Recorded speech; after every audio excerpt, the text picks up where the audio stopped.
मेरे प्रिय मित्रों, एएस साहित्य अकेडमी में आप सभी का हार्दिक स्वागत है। आइए हम शुरू करते हैं प्रश्नोत्तर नंबर 1। प्रश्नोत्तर नंबर 1 में हम देखेंगे कुटज निबंध संग्रह किसकी है। कुटज निबंध संग्रह किसका है और यह किस सन में लिखा गया था। कुटज निबंध संग्रह सन 1964 ईस्वी में लिखा गया था। किस सन में? 1964 ईस्वी में।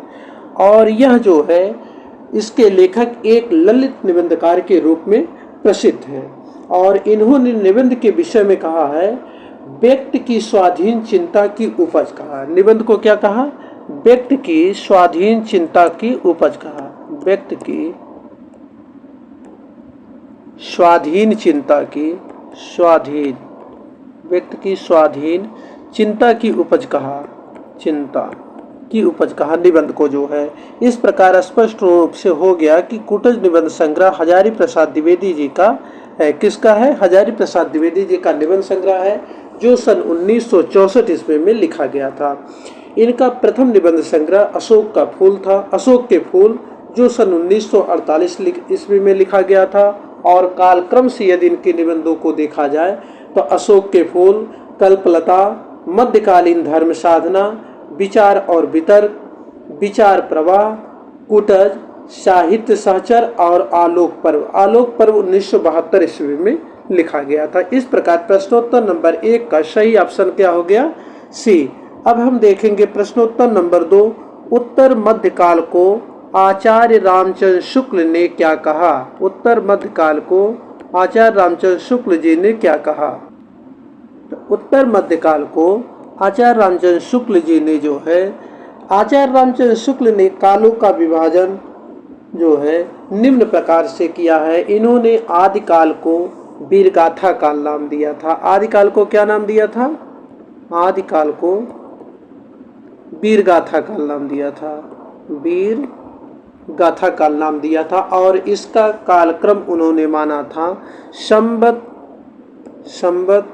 1050 से लेकर 1375 तक। संवत 1050 से 1375 तक। उसके बाद उन्होंने पूर्व मध्यकाल को भक्तिकाल नाम दिया था। पूर्व मध्यकाल को क्या कहा? भक्तिकाल कहा। पूर्व मध्यकाल को भक्तिकाल कहा और इसका समय संवत 1375 से लेकर 1700 ईस्वी। संवत 1375 से 1700।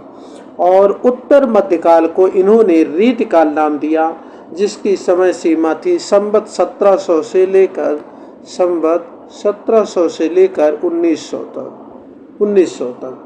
और उसके बाद आधुनिक काल को गद्य काल का कहा। आधुनिक काल को क्या कहा? गद्य काल, जिसका समय संवत 1900 से 1984। इस प्रकार स्पष्ट हो गया कि रामचंद्र शुक्ल जी ने उत्तर मध्यकाल को क्या नाम दिया था। तो उत्तर मध्यकाल को क्या नाम दिया था? रीतिकाल नाम दिया था। इस प्रकार प्रश्नोत्तर नंबर 2 का सही उत्तर क्या हो गया? ए। अब हम देखेंगे प्रश्नोत्तर नंबर 3। निम्नलिखित में से कौन सी भाषा देवनागरी लिपि में लिखी जाती है। देवनागरी लिपि में कौन सी भाषा लिखी जाती है? तो इसके लिए जो है मैं आप सभी लोगों को एक क्लू बताया था कि कौन कौन सी भाषाएं देवनागरी लिपि में लिखी जाती हैं। एक बार फिर से देख लीजिए, शायद आप लोगों को याद नहीं होगा। संपा, हिम, कश, दो, नी, देवनागरी इतनी भाषाएं जो है देवनागरी लिपि में लिखी जाती है। जैसे स से संस्कृत, पा से पाल, ही से हिंदी, मा से मराठी, का से कश्मीरी, कस से कश्मीरी हो गया, डो से डोंगरी, ने से नेपाली, देव से देवनागरी। संस्कृत, पाल, हिंदी, मराठी, कश्मीरी, डोंगरी, देवनागरी। संपा, हिम, कोसी, कष्टोने, देवनागरी। ये भाषाएं जो है देवनागरी लिपि में लिखी जाती हैं। तो अब इसमें देखिए देवनागरी पूछ रहा है कौन सी भाषा देवनागरी लिपि में लिखी जाती है। गुजराती है? नहीं है। संस्कृत, पाल, हिंदी, मराठी। मराठी है? हाँ, मराठी है। इसका मतलब ये जो है ऑप्शन प्रश्नोत्तर नंबर 3 का कौन सा ऑप्शन सही हो जाएगा? सी। अब हम देखेंगे अगला क्वेश्चन प्रश्नोत्तर नंबर 4। प्रश्नोत्तर नंबर 4 में हम देखेंगे विशेषण और विशेष के योग से कौन सा समास बनता है। उपमान उपमेय विशेषण विशेष के योग से कौन सा समास बनता है?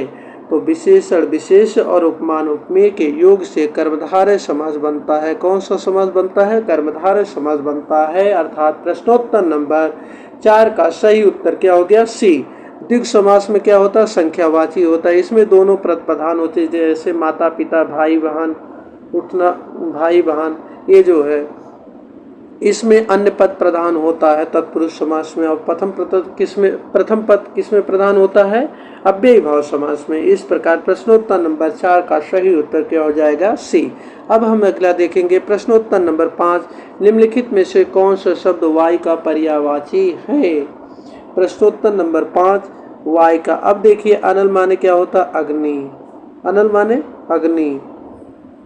और आलिंद माने, अनल माने अग्नि होता है, और वाई का पूछ रहा है। अनल माने अग्नि और अनिल माने क्या होता है? वाई। अनिल माने वाई। अर्थात प्रश्नोत्तर नंबर 5 का सही उत्तर क्या हो जाएगा? बी। अब अगला देखेंगे हम प्रश्नोत्तर नंबर 6। प्रश्नोत्तर नंबर 6 देखिए, धनंजय का समानार्थी शब्द क्या है?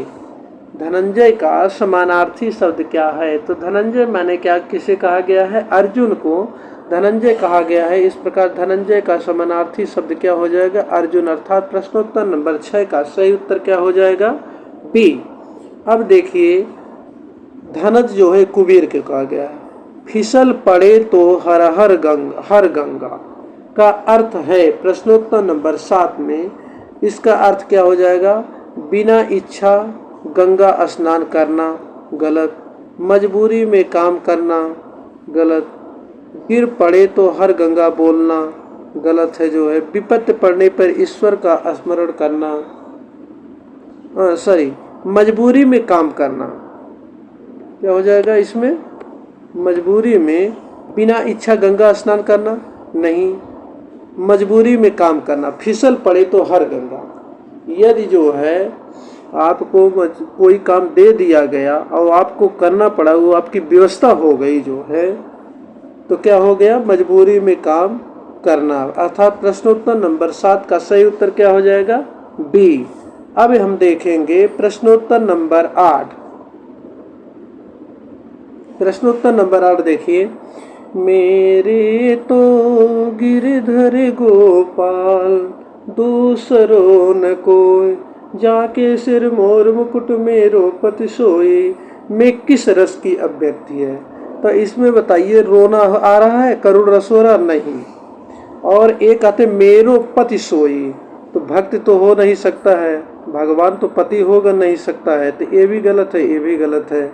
और उसके बाद इसमें हंसी का कोई पात्र बन नहीं रहा है, इसलिए हास्य रस नहीं है। तो बचा क्या ऑप्शन? श्रृंगार। इसलिए प्रश्नोत्तर नंबर 8 का सही उत्तर क्या हो जाएगा? श्रृंगार रस। प्रश्नोत्तर नंबर 8 का कौन सा रस हो जाएगा? श्रृंगार रस हो जाएगा। प्रश्नोत्तर नंबर 8 का सी हो जाएगा।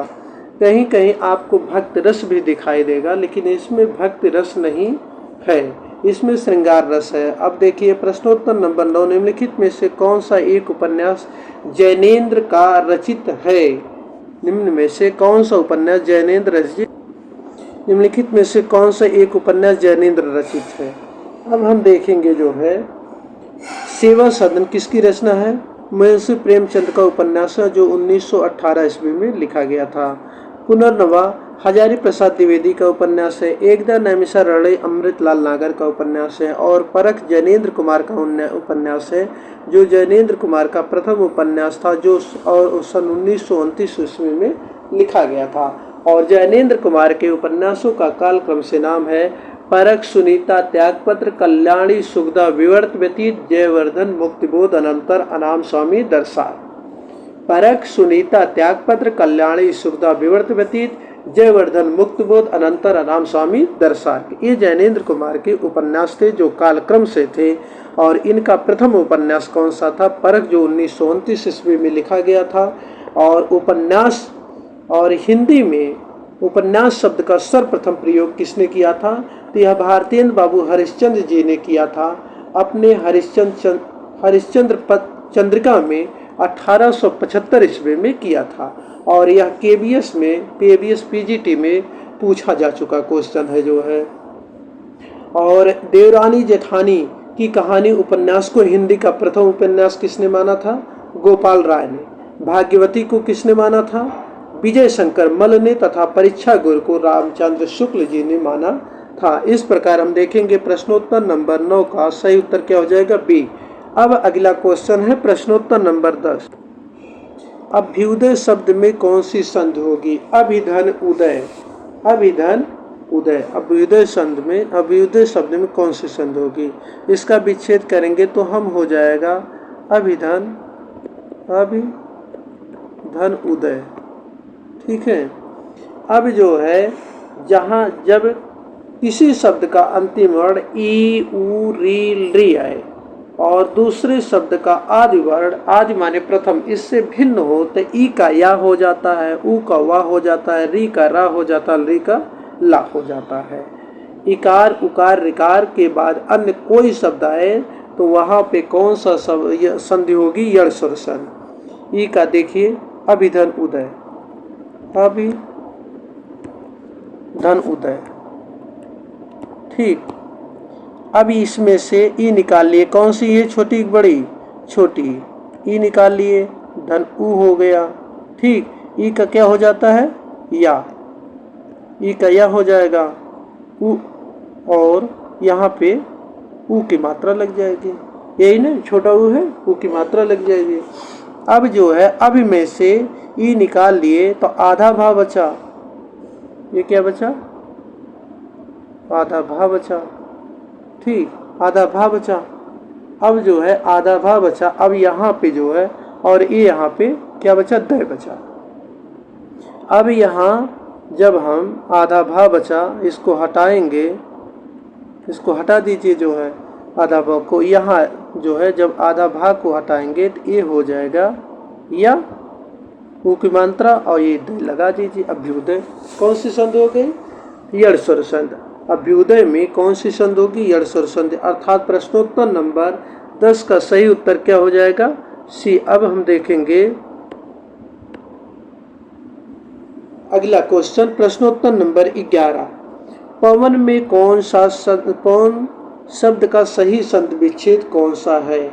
पवन का सही संधि विच्छेद जब ए ओ के बाद अन्य कोई स्वर है, ए का ऐ का आय, ओ का औ का आ हो जाता है तो कौन सी संधि होगी? अयाज स्वर संधि हो जाती है। कौन सी? अयाज। ए का ऐ, जैसे हम कर दिए पोधन अन, पोधन अन। ए का ऐ का आय, ओ का औ, तो यहाँ पर पापे ओ की मात्रा लगा है तो जब इस मात्रा को हटाएंगे तो ये अ हो गया। ठीक। अब जो है जब अ हो गया तो यहाँ पापे हलंत लग जाएगा और जब आ इसमें जोड़ेंगे तो पा पूरा हो जाएगा और यहाँ पे वा लग कर देंगे और ये ना पवन। कौन सा? जब पोधन अन। अर्थात प्रश्नोत्तर नंबर 11 का सही उत्तर क्या हो जाएगा? सी। अब हम अगला देखेंगे प्रश्नोत्तर नंबर 12। परमेश्वर में कौन सा समास है? परमेश्वर में कौन सा समास है? अभी बताया गया जहाँ उपमान उपमेय विशेषण विशेष हो वहाँ पर कर्मधारय समास होता है। कौन सा समास होता है? कर्मधारय समास होता है। तो परमेश्वर में कौन सा समास हो जाएगा? कर्मधारय समास। अर्थात प्रश्नोत्तर नंबर 12 का सही उत्तर क्या हो जाएगा? सी। अब हम देखेंगे अगला क्वेश्चन प्रश्नोत्तर नंबर 13। द्विवेदी युग का नामकरण किसके नाम पर हुआ है? तो द्विवेदी युग का नामकरण जो है, देखिए द्विवेदी युग का नामकरण किसके नाम पर हुआ है? तो द्विवेदी युग का नामकरण महावीर प्रसाद द्विवेदी का नाम पर हुआ है, जो जिनका जन्म 1864 ईस्वी में हुआ था और मृत्यु जो है कब हुई थी? 1938 ईस्वी में हुई थी। द्विवेदी जी को भाषा और साहित्य का व्यवस्थापक तथा कवियों का निर्माता माना जाता है। इन्हें क्या माना जाता है? भाषा और साहित्य का व्यवस्थापक तथा कवियों का निर्माता माना जाता है। द्विवेदी जी ने कहा था कि साहित्य में जो शक्ति छिपी रहती है वह तोप, तलवार और बम के गोलों से भी नहीं पाई जाती है। किसने कहा? हजारी प्रसाद द्विवेदी जी ने कहा था। अब हजारी प्रसाद द्विवेदी जी ने कहा था। इस प्रकार द्विवेदी युग का नामकरण किस हुआ था? महावीर प्रसाद द्विवेदी। अर्थात प्रश्नोत्तर नंबर 13 का सही उत्तर क्या हो जाएगा? सी। अब अगला क्वेश्चन हम देखेंगे प्रश्नोत्तर नंबर 14। निम्नलिखित में से लोकोक्ति है, निम्न में लोकोक्ति है, लोकोक्ति है, एक पंथ दो काज। क्या है? लोकोक्ति है। अर्थात प्रश्नोत्तर नंबर 14 का सही उत्तर क्या हो जाएगा? डी। अब अगला क्वेश्चन हम देखेंगे प्रश्नोत्तर नंबर 15। प्रश्नोत्तर नंबर 15 देखिए, निम्नलिखित में से कौन एक व्यंग्य लेखक है? प्रश्नोत्तर नंबर 15, कौन एक व्यंग्य लेखक है? तो हरिशंकर परसाई जी क्या है? एक व्यंग्य निबंधकार के रूप में प्रसिद्ध हैं। इनके व्यंग्य संग्रह है भूत के पांव पीछे, बेईमानी की परत, वैष्णव की फिसलन, सदाचार का ताबीज, तुलसीदास चंदन की सही। क्या है? बेईमानी की परत, वैष्णव की फिसलन, सदाचार का ताबीज, तुलसीदास चंदन की सही। तो व्यंग्य लेखक के रूप में प्रसिद्ध है हरिशंकर परसाई। अर्थात प्रश्नोत्तर नंबर 15 का ए ऑप्शन सही है। अब हम अगला देखेंगे प्रश्नोत्तर नंबर 16। प्रश्नोत्तर नंबर 16 देखिए,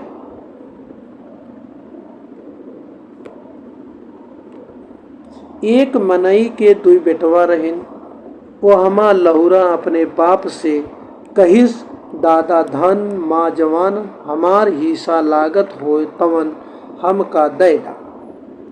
आप इलाहाबाद में रहे होंगे तो जिधर इतने प्रतापगढ़ के सबसे ज़्यादा प्रतापगढ़िया सब हैं।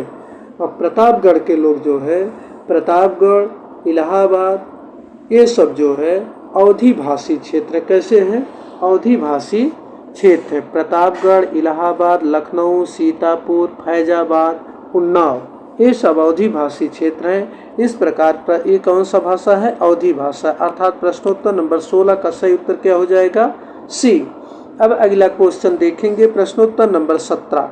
जात रूप का पर्याय है, जात रूप का पर्याय अर्थात पर्यायवाची है। तो जात रूप का पर्यायवाची क्या होता है? सोना। क्या होता है? सोना। अर्थात प्रश्नोत्तर नंबर 17 का सही उत्तर क्या हो जाएगा? सी। अब हम देखेंगे अगला क्वेश्चन प्रश्नोत्तर नंबर 18।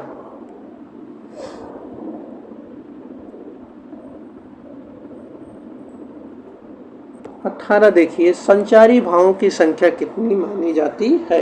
अब हम देखेंगे रस के कितने अंग होते हैं। रस के 4 अंग होते हैं, विभाव, अनुभाव, संचारी अथवा व्यभिचारी भाव, अस्थायी भाव। जिसमें विभाव 2 प्रकार के होते हैं, आलंबन विभाव और उद्दीपन विभाव। आलंबन विभाव उसे कहते हैं जिसके ऊपर उस भाव का उत्पन्न होना अवलंबित होता है, उसे आलंबन विभाव कहते हैं। और उद्दीपन कहते हैं जो उस भाव को उद्दीप्त करे, प्रेरित करे, उसी को क्या कहेंगे? उद्दीपन विभाव। जैसे चांदनी, सुगंध, माला, जैसे किसी को सुगंधित होकर जैसे फूल महक रहा है तो उससे हम उद्दीप्त हो रहे हैं, हमारे अंदर जो है प्रसन्नता आ रही है उसका महकना देख के। या कोई मुस्कुरा रहा है तो हम खुश हो रहे हैं, तो जो हम अगर खुश हो रहे हैं तो हम उद्दीपन विभाव, उसकी खुशी उद्दीपन विभाव हो गया हमारे लिए। और जिसके माध्यम से हो रहे हैं हम, वो आलंबन हो गया। अब अनुभाव देखिए, अनुभाव कितने प्रकार के होते हैं?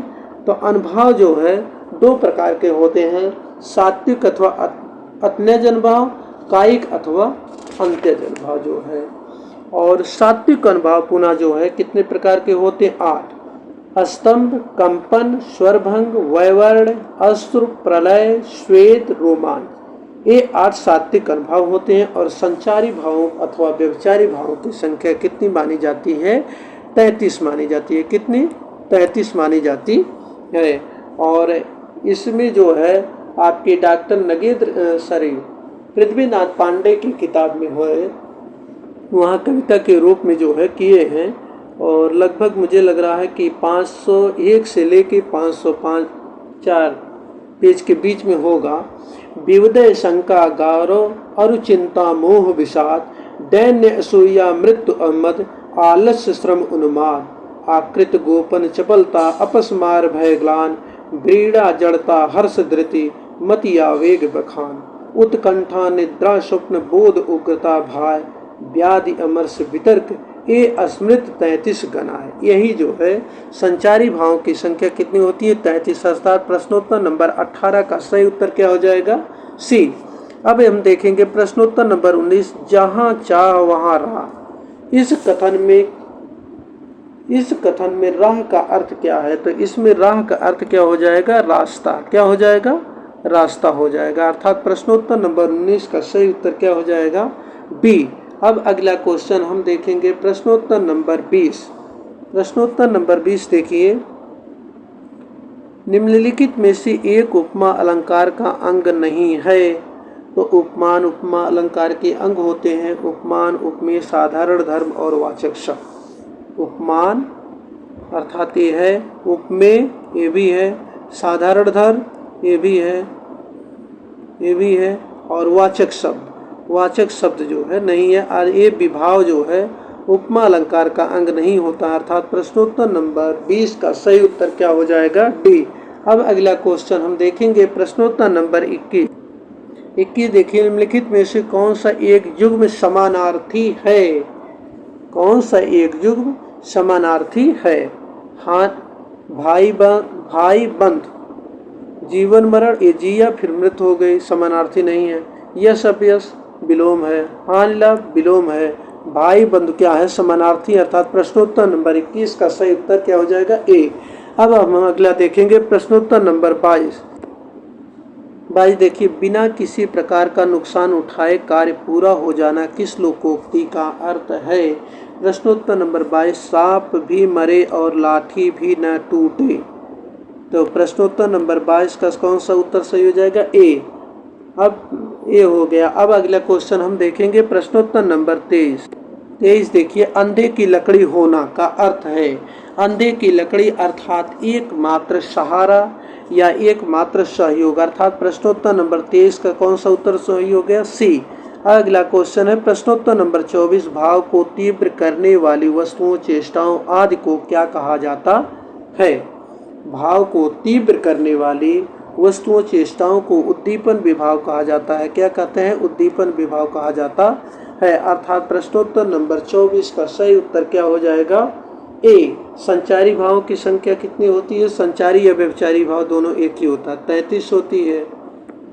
आलिंबन विभाव होता है, उसके बाद उद्दीपन विभाव होता है। तो भावों को तीव्र करने वाली वस्तुओं या चेष्टाओं को जो है उद्दीपन विभाव कहते हैं, और जिसके माध्यम से भाव तीव्र होता है उसे आलंबन विभाव कहते हैं। अब देखिए प्रश्नोत्तर नंबर 25, घुमक्कड़ शास्त्र के रचयिता कौन है? प्रश्नोत्तर नंबर 25, तो घुमक्कड़ शास्त्र जो है के रचयिता कौन है? यह 1948 में लिखा गया क्या है? यात्रा वृत्तांत। किस सन में? 1948 में लिखा गया यात्रा वृत्तांत है। और यह जो है जिसका भी यात्रा वृत्तांत है, आप लोग बताइए, इसमें इनका प्रथम यात्रा वृत्तांत है मेरी तिब्बत यात्रा, जो सन 1937 में इन्होंने लिखा था। दूसरी यात्रा वृत्तांत है मेरी यूरोप यात्रा, तिब्बत में 1.25 वर्ष, मेरी लद्दाख यात्रा, किन्नर देश में, जो 1948 में लिखा गया। घुमक्कड़ शास्त्र भी 1948 में लिखे जो है। राहुल यात्रावली 1949, यात्रा के पन्ने मोस्ट इम्पॉर्टेंट भी है, 1952 में लिखा गया था। एशिया के दुर्गम भूखंड में, चीन में कम्यून, चीन में क्या देखा। इस प्रकार अब तो आप लोगों के समझ में आ गया होगा कि घुमक्कड़ शास्त्र के रचयिता कौन है? राहुल सांकृत्यायन जी हैं। कौन है? राहुल सांकृत्यायन जी हैं। और यात्रा वृत्त की शुरुआत किस युग में हुई थी? भारतेंद्र युग से माना जाता है। और भारतेंद्र युग को यात्रा वृत्तांत इन्होंने ही लिखना प्रारंभ किया था, जिसमें सर्वप्रथम यात्रा वृत्तांत है सरयू पार की यात्रा है। कौन सी है? सरयू पार की यात्रा है।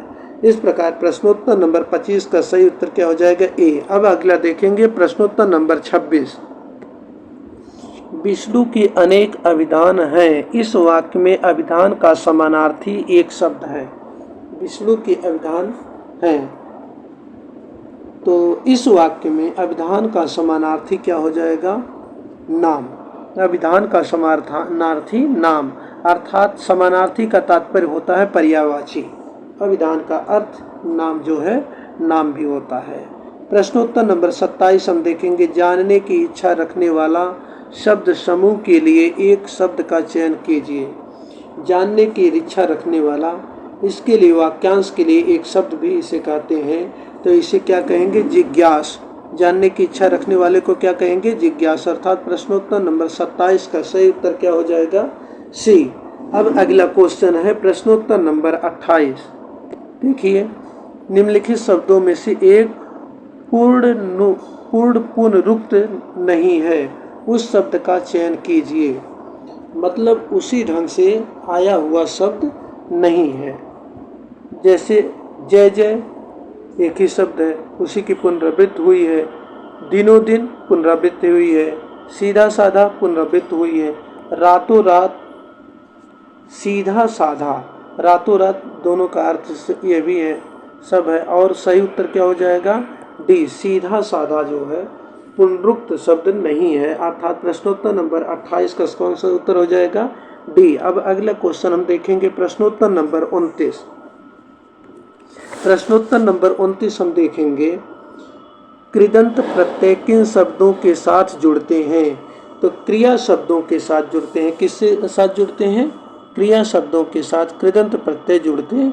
और क्रिया की मुख्य पहचान क्या होती है? जिसके लास्ट में ना शब्द आए हैं उसे क्रिया कहते हैं। जैसे उठना, बैठना, चलना फिरना, दौड़ना, रोना, सोना, खाना पीना, ये सब क्या है? क्रिया है।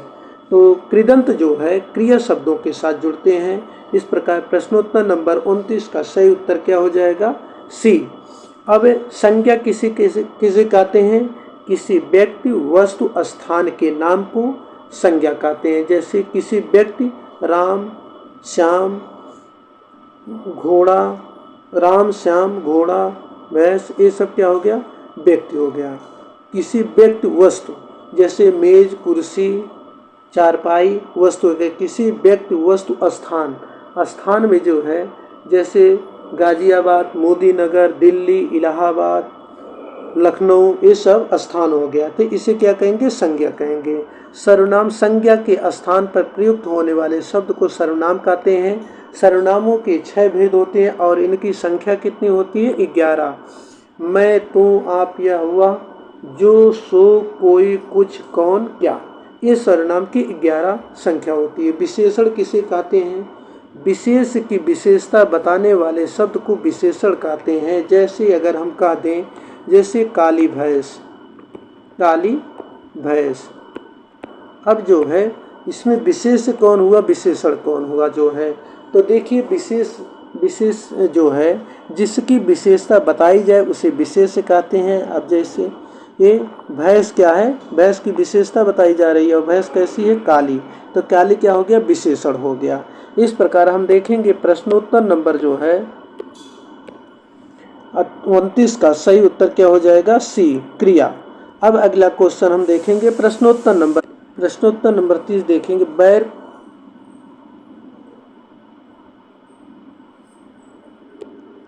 30 देखिए, बैर क्रोध का आचार्य मुरब्बा है। यह कथन किस लेखक से संबंधित है?